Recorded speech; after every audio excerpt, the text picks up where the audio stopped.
في عز ما تكون انت في ضيق او متكتف وعمال تصرخ وتعبان ومحدش سامعك، تروح لفلان مش هينفعك، تروح لاخوك مش نافعك، تروح لابن عمك يقول لك اعمل لك ايه؟ مفيش غير ربنا عز وجل، هو رحمن رحيم، وممكن يسخر لك طوب الارض او يسخر لك ناس ما تعرفهمش يحلوا المشكله بتاعتك او يفرجوا همك، كله بفضل مين؟ بفضل الله عز وجل. سبحان الله العظيم.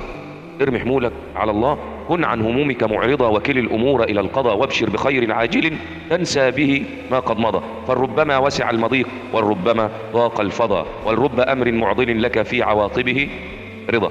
يعني ممكن يجي بعد الحزن فرح وبعد الفرح حزن، الدنيا يوم كده ويوم كده، اهم حاجه الرضا والانسان يكون راضي ويقول دائما الحمد لله، مش يكون عنده فلوس والدنيا تخسع معاه او الدنيا تبدا مثلا الفلوس تروح او الفلوس تخسر يقوم ينعي ويشكي، يقوم ربنا يقول خد هم على همك، انا شديد وزي الفل ومرض يقوم ينعي والناس كلها شديده، خد مرض قل دايما الحمد لله. ما انت كنت متمردغ في النعم ما قلتش الحمد لله، احمد ربنا على ايه؟ قل دائما الحمد لله واستجير بالله، ربنا عز وجل هيجيرك، انه الرحمن الرحيم الملك القدوس، يقول للشيء كن فيكون. لو وصلت لحد هنا صلي على سيدنا النبي وخليك مع الله تكسب.